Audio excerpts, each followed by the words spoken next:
GPS basali biso soni okozonga na bino foras bamusu babandi kosombela bakombatant ba megafone na babafle po mingongo na biso esika bango bamelaka kaka nini biso totikala bakombatant baparlementaire debout afi bango lia bango balia bato cette fois-ci bozoba na bu okozonga na bino lisusu tombona bokanga ba Cancun Gilbert Gilbert ça trop technique oui on se le fait le moko ministère de l'intérieur ça n'a pas département on engagé quoi non non c'est titulaire na ministère wa au contraire so kanga ba combattant batambisa ka ba mo talibo na bokanga ba yo kango motema mabe uzokanga na ba combattant o basani ke chef de l'état comme on uzokanga bango yo bana na to somo na bango na marche yo na bon c'est ça général bakolo le pouvoir bango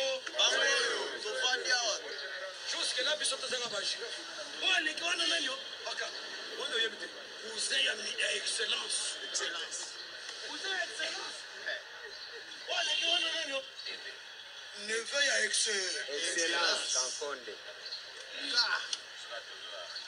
ya biso ba chemise sili molekile tozotoka tozotoka nzala eza kotoka ya normal te eza bote eza kotoka ya normal ezaka boye kotoka ya normal eza na mwa moto eza kotoka ya nzala te yango wana tozoyebisa bino mes chers amis Félix Antoine Tshisekedi Tshilombo l'homme du moment Fatima papa longolele biso bato oyo bazosala mosala na bango malamu chef de l'état so Antoine tinda ata ambassadeur na Singapour akende kopa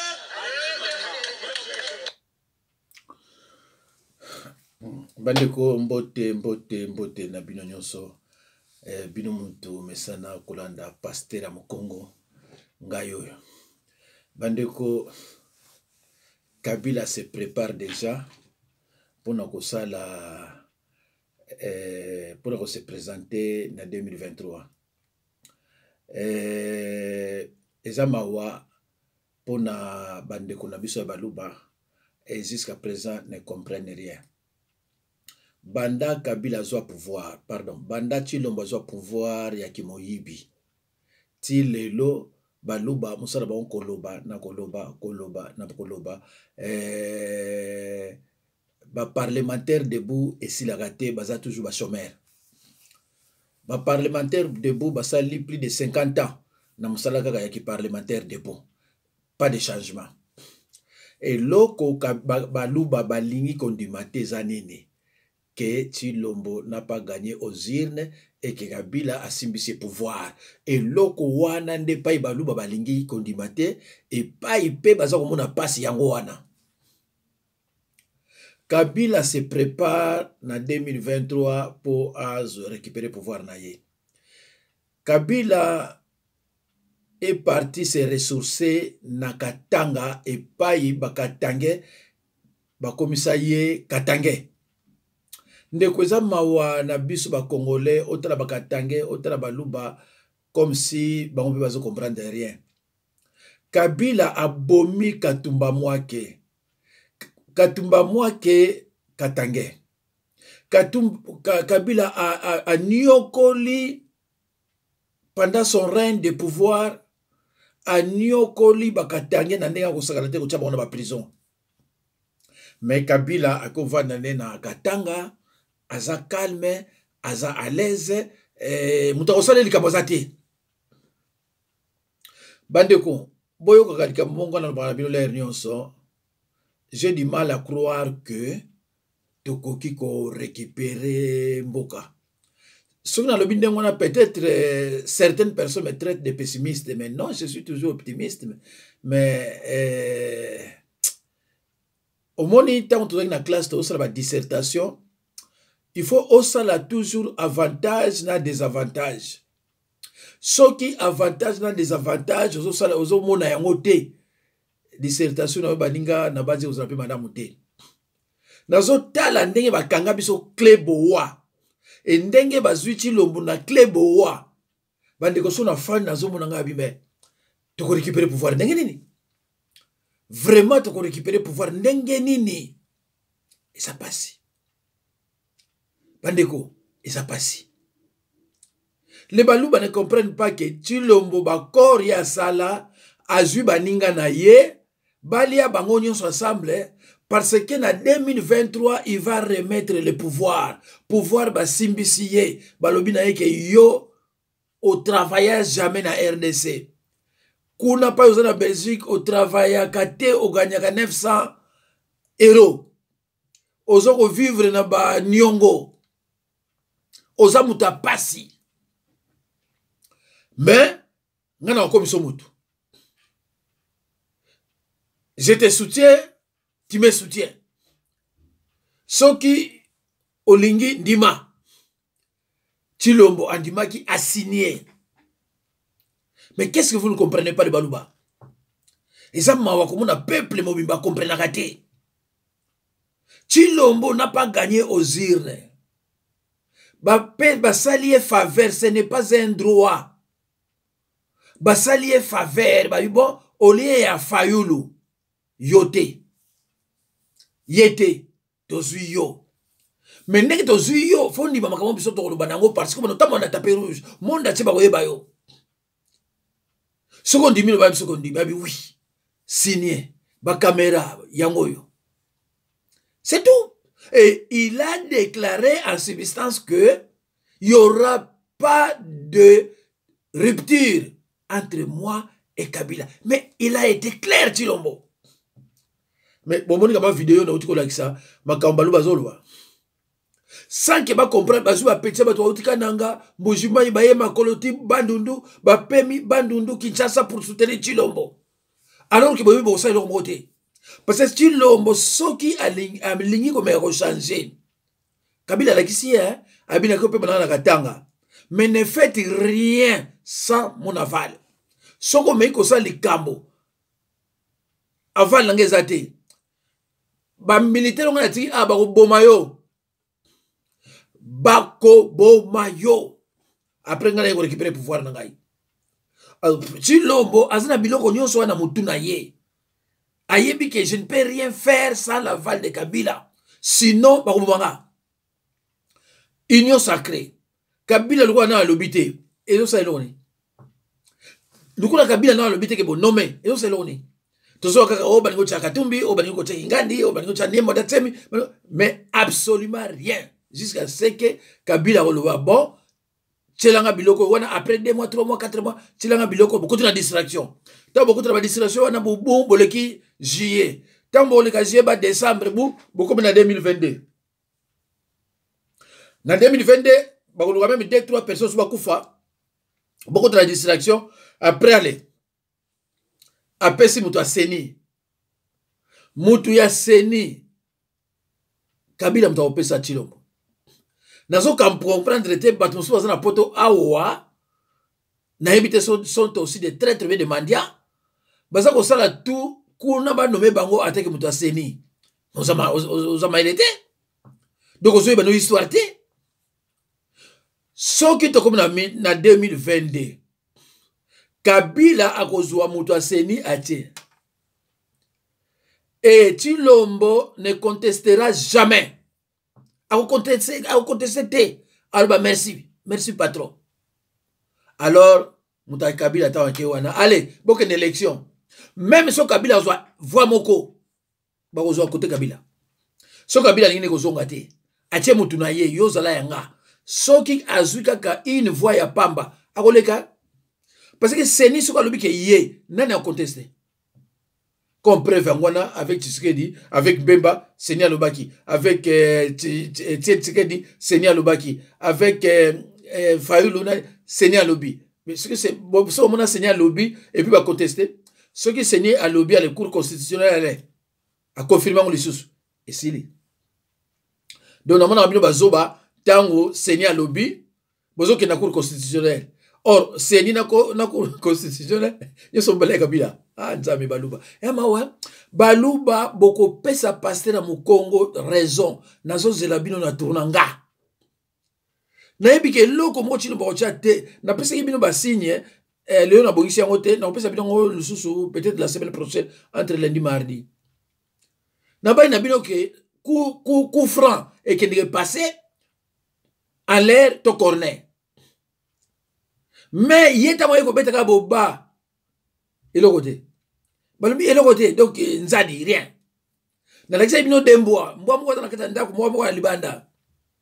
Moi, ozo libanda. Atali moi, dans la katana, zoganga, abia, et le côté. Faut comprendre, abilo, qu'on a, abia, ate, et le côté. Bande, qu'on a gagné. Si l'homme, on a 2021, à cause de rien. Na oia. Baïbi que Chilombo, atanga na été. Chilombo n'a pas gagné aux urnes. Chilombo, tout tika la présidence, oia ACP là, à mon amour, Chilombo, moi, qu'on s'en a na kata seve na ye. Alors, ils ont parti à distraction na ye. Ba mindele na bango ba la distraction, bazako yiba, ye kuna somo na sa président. Baluba piwa ACP là, oh lolo, oh Chilombo za président tel boy, Chilombo za boy. Mawa kozanga mayele.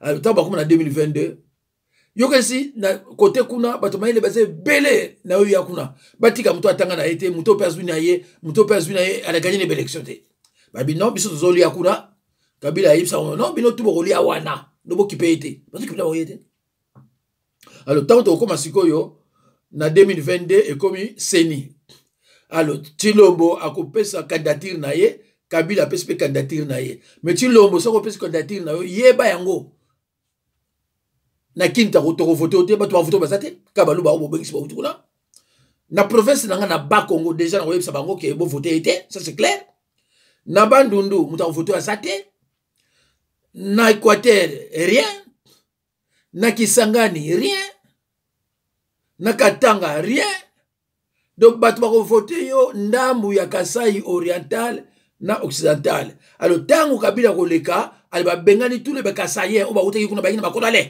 bozonga na mboka na bino bobeno lobila nzela fasibe bobeno lobila nzela ngana zo prévenir bino avant et loko ezate chef ya armée congolaise mutakabila partout wana Kabila mutachaba tuna akofana katanga kimia abibino lobinga zo chai bakale bongana kina sikuna katanga akofana yikuna Chilombo travail rien bozo monaga bino batama à part matama il côté mais baluba boko regretter boko sima mutu bande ko téléphone na sala na yango ezana mo kokoso oyo nazana yango ezana mbulu donc bo mona ba e bandolateur te yaona ningi na tila bino kama biloko yango comme ça so kama likama kolobeli na loba na suka parce que bazo demander un code mo kuna bo code na bossa yango tellement na makambo ebele voilà allo bande ko ngai na ko lakisa bino bato Kabila oyo baza ko se préparer déjà pour l'élection il y a 2023 bien que le téléphone pèse mon boulot mais na bande ko zonga comme ça la lakisa bino voilà donc bango baza déterminé ba yebi yango baza na silence nyonso ke mokonzi na bango azozonga po mokonzi na bango yebisa ye bango ke nyonso eza na maboko na ngai Chilombo aza na rien Chilombo na simbisi ye a travaillé provisoirement pour nga tango ekoka akozongisela nga pouvoir soki alingi ozongisa pouvoir te alingi otiama toyima ngongi na koboma ye e soki na bomi ye mutu akokenda nga pai aza te na bomi bato ebele na RDC mutu akanga nga aza te communauté internationale aloba rien nane o babenga nini o ba résistant ya video basala ngai rien donc so na bomi pele Chilombo akosala ngai rien voilà donc Batouana bazana ba silence nyonso et Chilombo pe ayebi yango babomi ba Gilbert babomi ba luba combien réaction ezate petit mosusu auta kokufa mikolo oyo uta oleka ye ayebaki te akasaki ti moto a président ase retrouve mosika voilà eza neti mukuna mpe akanisaka ke Tshilombo aza président ase retrouvaka mosika ti abondeli ti baye kobondela Kabila so kobondela Kabila te ndazolia mbala ti sikoyo voilà natala oh là là natala biloko natiaki ah là là peut-être en kati ya émission yo soki nakoki komona yango te kotyanga mpasi mpenza voilà nalakisaki bino deja bato wana tota nano oyo makambo azoloba ye mpe azokomprendre rien boyoka ye famille ya muse ezali na palais de marbre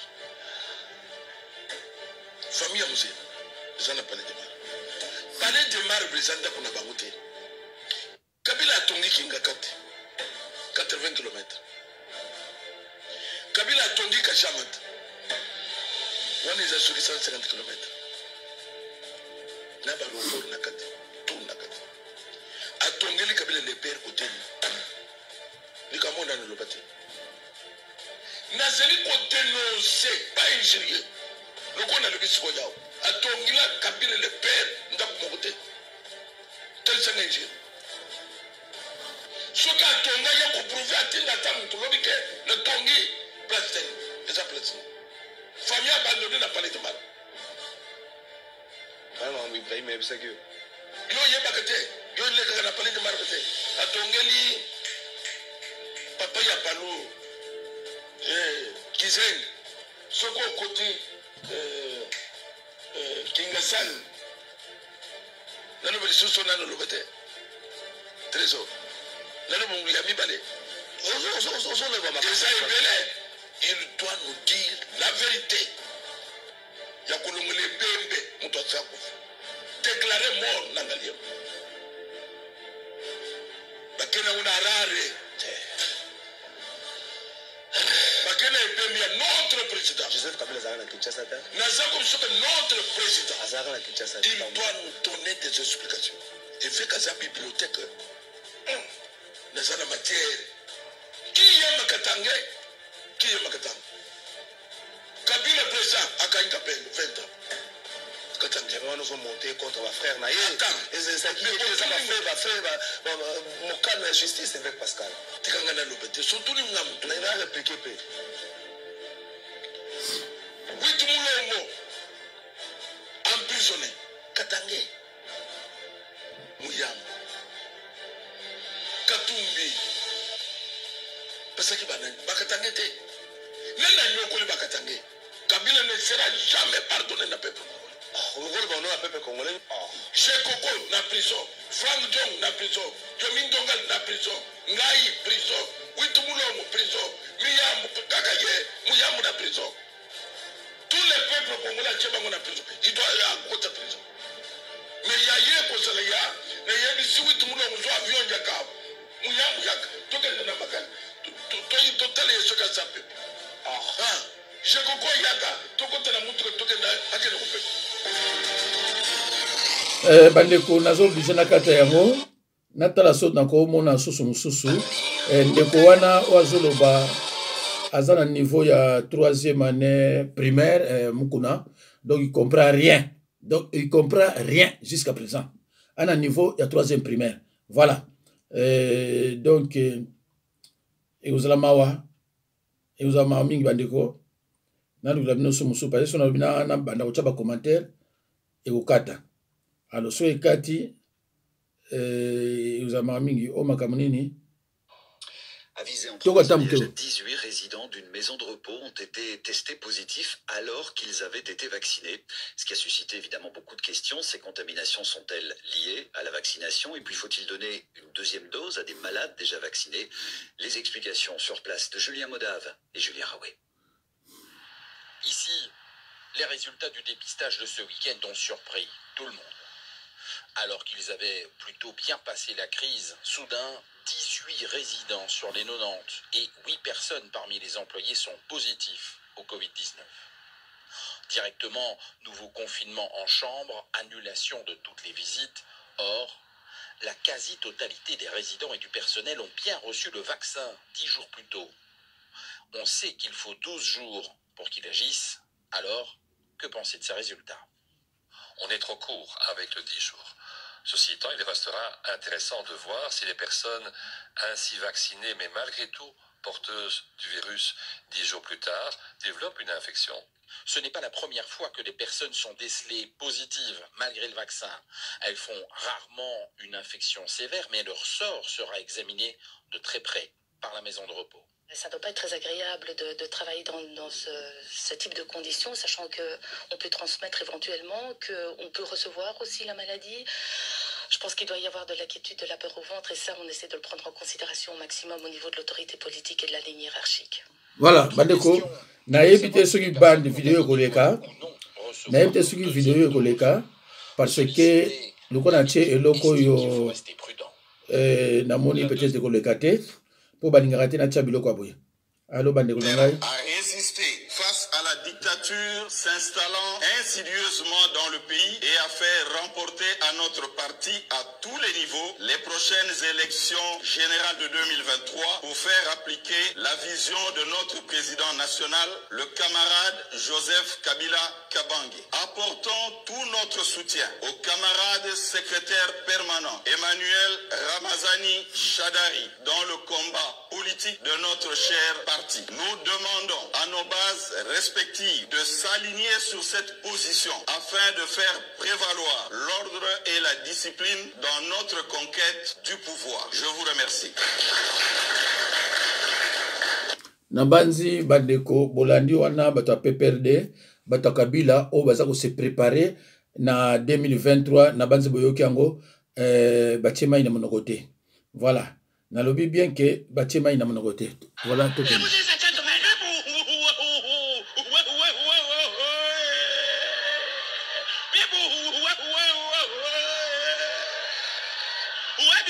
Honorable, you be gentlemen. Anywhere you are.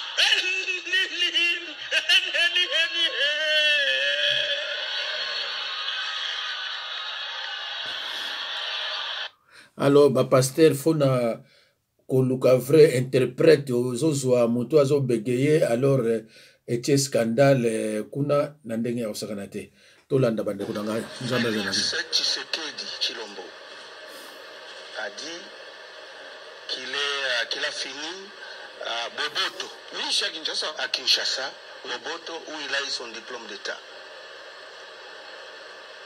Nous sommes des chercheurs. Vous êtes chercheurs. Je suis allé là-bas avec d'autres personnes à Boboto. On est allé vérifier, ce sont des prêtres. Alors je demande à tous les Kinois de passer à Boboto, vérifier. Basango balabito yebi mutuana te tomona ya wati kokonyangi. Je vous dis, allez vérifier. Boboto, bokende kuna bakinois, bokende ko vérifier, botuna basango. Vérifier wana manœuvre na Félix Tshisekedi. Bokende ko tuna basango. Est-ce que babimisa qui? Ba palmarès nyonso. Tshilombo aleka kuna te. Mais pourquoi il a menti? S'il est réellement de 6, il y a Boboto. Bon, continuez, continuez. Là où nous sommes allés les retrouver, c'est à Lisanga. Lisanga, c'est où? Lisanga, c'est ici à Kinshasa. Lisanga, il a étudié là-bas, jusqu'à, je crois, en 5e, où il a eu 38%, il a été chassé. Non. Je parle en fonction des preuves. Allez-y. Si vous ne trouvez pas ces évidences-là, appelez-moi, je vais venir vous allez avoir un procès en diffamation, hein? Je suis prêt. En Belgique, il a cité un truc là. Oui, à l'université. Ces gens-là sont très fâchés. Pourquoi? Qui est fâché? Ils pensent, non, l'université. Ils disent que ça c'est une manière de ternir l'image de l'université. Ils ne connaissent pas Félix là-bas. Non, mais la faculté et le département qu'il a déclaré n'existent pas là-bas. Non, je m'excuse, allez vérifier. Attendez.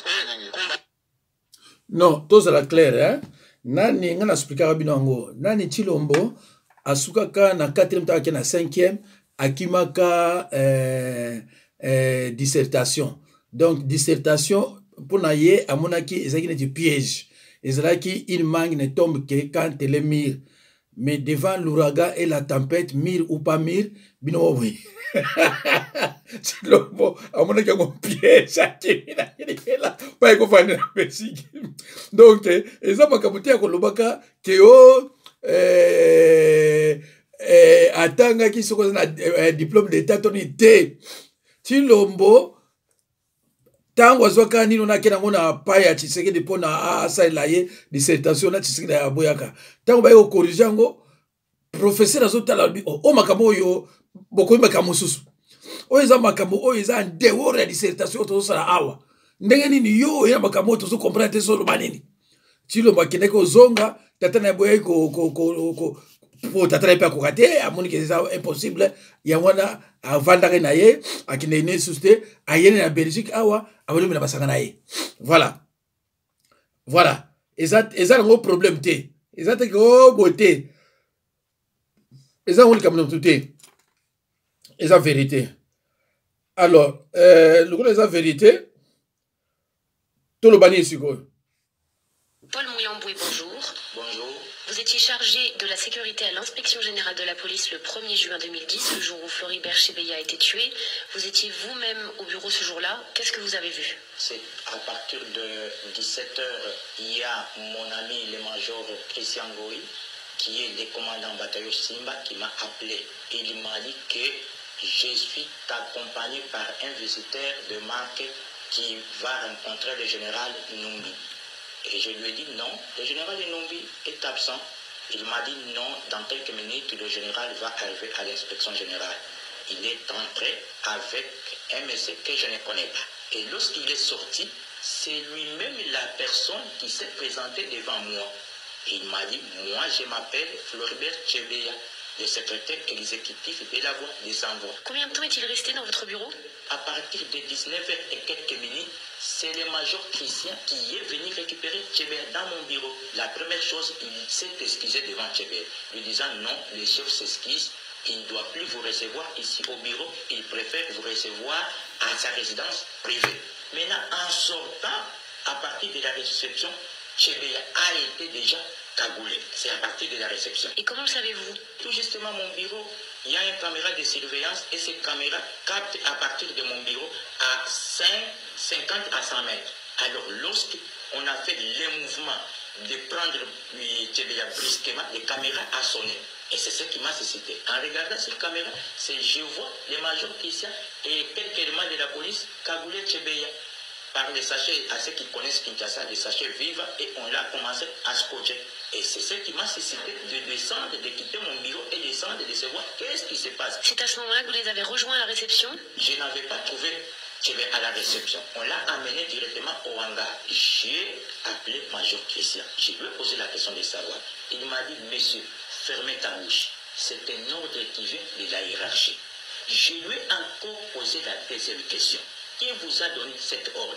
Il m'a dit, non, c'est le président de la République pour la première fois. Je lui ai posé la question. Tu as reçu l'ordre du président de la République par téléphone ou par quoi? Précisément. Il m'a dit, non, j'ai reçu l'ordre du président de la République par canal du général Ennou. C'est le général Ennou qui a imprimé l'ordre au major Christian. Et lorsqu'il a imprimé cet ordre, il a dit au major Christian que cet ordre vient du président de la République. Ça, c'est le major Christian qui me raconte. D'abord, l'ordre est venu. Toute personne qui accompagnerait Chebeya, que ce soit son fils, que ce soit son collègue, que ce soit son époux, doivent subir les mêmes sorts que Chebeya. Et il m'a dit, voyez dans la voiture, son chauffeur, on l'a déjà exécuté. J'ai regardé la voiture, j'ai vu un corps sans vie. Et lorsque je parle avec le major Christian, les policiers sont en train déjà de continuer à étouffer Chebeya. Et quelle a été votre réaction? Moi, je suis un officier sans troupe. Le major Christian, c'est l'officier avec troupe. Donc, je rentrais à mon bureau parce que je savais que la caméra est en train d'enregistrer. Je dois faire rapport à la hiérarchie. Vous voyez un assassinat se dérouler devant vos yeux. Pourquoi n'avez-vous pas tenté de le sauver? Non, en ce moment-là, qu'est-ce que je devrais faire? Moi, mon problème est de faire rapport au chef. D'abord, je suis le commandant sécurité. Ma question, c'est où? Je vois l'événement. Et que le major Christian a des policiers bien armés, À ce moment-là, je ne devrais pas faire autrement. Je devrais faire rapport au général Enumbi. Après cette opération, c'était déjà à 20h. J'ai quitté le bureau à partir de 20h et quelques minutes et je me suis arrivé à la maison à 20h et quelques minutes. Et c'est donc 2 jours après l'assassinat que Christian Goy s'est confié à vous. Avant des fouilles, il m'a appelé dans sa chambre parce que nous habitons dans la même maison. J'ai loué, je l'ai trouvé en train de pleurer. Il m'a dit, ça me fait mal. Ça me fait mal parce que je viens d'avoir d'autres ordres auprès du général Enumbi de vous exécuter. Avant de fouiller, il faut exécuter ton âme. Je lui ai demandé, est-ce que le général Enumbi vous a dit le mobile de cet assassinat d'exécuter? Il m'a dit non. Je vais être témoin gênant. Il m'a dit pour 2 choses. 1, le massacre de Boudou Diakongo. De 2, M. Tchébé avait entêté le massacre de l'Équateur. Les gens qui ont fait cette opération, ce sont les éléments du bataillon dirigé par le major Christian. Et que ces bataillons recevaient les ordres directement du général Numbi. 10 jours après le meurtre, vous vous faites enlever. Là, lorsqu'on m'a arrêté, on m'a cagoulé. Et on m'a amené dans une destination inconnue. Maintenant, lorsque nous étions arrivés dans cette destination, on m'a fait ouvrir les cagoules. Et je me suis retrouvé que je suis dans la résidence privée d'un conseiller du général Enumbi. On commence à me traiter, toi tu es tu voudrais trahir le général Enumbi, qu'est-ce qu'il faut? Bon, ça c'est le 11, jusqu'à le 13. Le 13 c'était un certain dimanche. Okay. Après quelques minutes, à 14, on nous a amené à manger. Je surveillais les mouvements des policiers. Et je suis sorti brusquement, j'ai escaladé le mur et je suis parti. Vous restez 9 mois caché à Kinshasa, puis vous décidez de vous rendre à la justice. Mais là, vous êtes à nouveau arrêté, emmené à Lubumbashi. Vous parvenez à vous évader à nouveau et cette fois à quitter le pays. Vous avez été condamné à mort par contumace pour assassinat, association de malfaiteurs. Pourquoi témoigner aujourd'hui? On m'a condamné illégalement. J'étais devant la justice. Et la justice devait me livrer.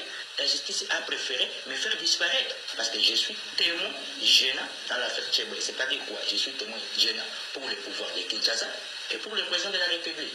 Et pour même le général Enumbi. À ce moment-là, il n'y a pas moyen de retourner au pays. Paul Mouelamboué, je vous remercie. Bandeko, Kabila assassi. Mais avant de venir à Namboka, et à quoi vendre na mboka bakatange donc azane pas l'aise donc vraiment na yebisio ke mangwelo to zwa hein eza mangwele moko poka to zala batu pamba batu bazanga tina batu bazanga valeur eza mawa bande kunanga alo bande kunanga bino mutu omesana kolandanga Nzambe apambola bino na kozane sengo na ba commentaire soko opesanga ta mbote parce que yo landinga me mbote apamba pesanga ngo ekozala nga esengo mingi bande konanga soki nazotanga kombo na yo po bino ninga te batanga ba kombo na bino parce que bino boza bato mobokende mingi bakini biso to signa que quel que soit les problèmes moi to kene suna kini te alors pesanga mbote même na ndenge ya kombo ya malamute merci Nzambe apambola bino tozo kutana